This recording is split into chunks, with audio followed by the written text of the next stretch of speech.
Візілотон сповільнює помутніння кришталика при катаракті. У Польщі, вже згаданій, відбуваються якісь аномальні, дуже цікаві події. У нас так звані польські фермери, яких ми всі дуже любимо, поважаємо. Кожного дня про них згадуємо різними словами. Вони знайшли собі тепер і заняття на інших кордонах Польщі, не тільки на українсько-польському. Як ми знаємо, в попередні декілька днів з'являлись повідомлення про те, що заблоковані траси на Берлін, на Німеччину, у німецькому напрямку якраз цими протестувальниками. І справді там на німецько-польському кордоні створювали певні блокпости і труднощі щодо пропуску якраз протестувальники, мітингарі, протестуючи таким чином проти брюссельської зеленої політики у агросфері, яка ускладнює виробництво сільськогосподарських товарів усім фермерам, не лише польським, але в багатьох країнах Європи, як ми знаємо, такі протести відбувалися. Отже, сфокусувалися, зокрема, на західному напрямку ці протестувальники.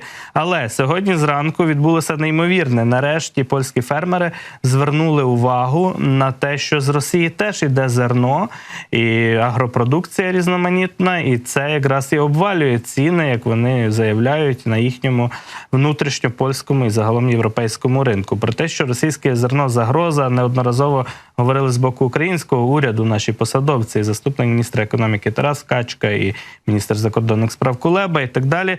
Здається, польські фермери почали чути цю інформацію і реагувати на неї.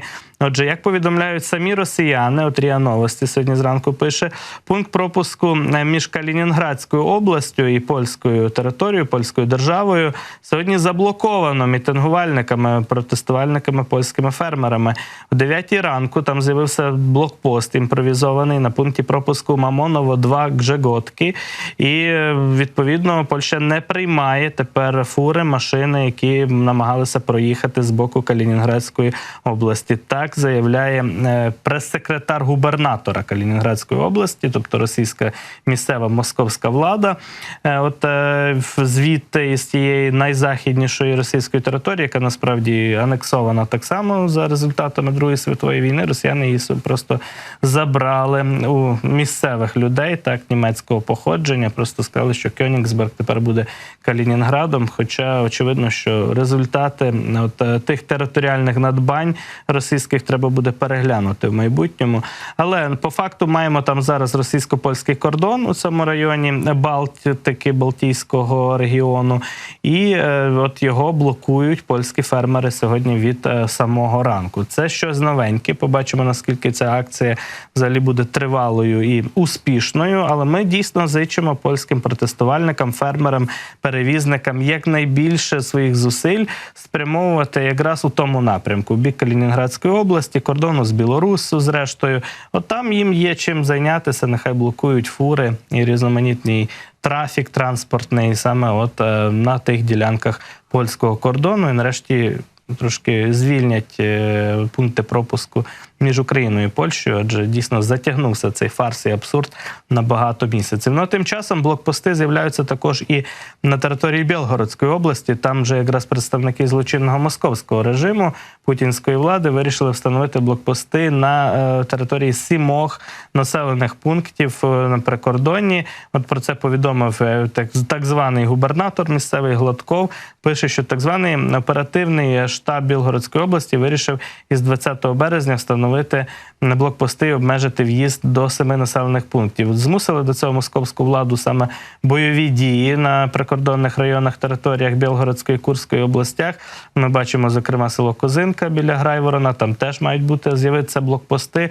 Село дуже розбите внаслідок артилерійських обстрілів. Ну, ми знаємо, що росіяни самі, от якраз путінський режим, їхні представники Росгвардії і так далі, самі обстрілювали це село, оскільки вважали, що туди зайшли російські добровольці, повстанці і вели вогонь по будинках з танків. Ми все це бачили. Тобто тут хто Козинку зруйнував чи інші села.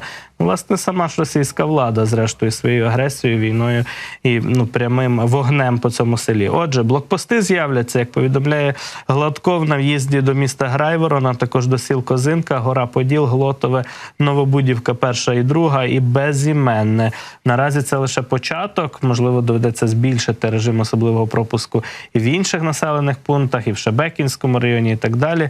Кажуть, що відправлять туди Росгвардію, посилених, озброєних прикордонників, чиновників різноманітних. Ну, я собі уявляю, чиновники там російські, путінські за десятки кілометрів будуть сидіти від тих сіл, навряд чи хоч один із них потикнеться в село, яке обстрілюють, і де реально з'являються блокпости. Ну, а місцевим мешканцям будуть якось в особливому порядку дозволяти відвідувати свої будинки, свої доми, оскільки там зараз війна. От війна прийшла на територію якраз Білгородської області.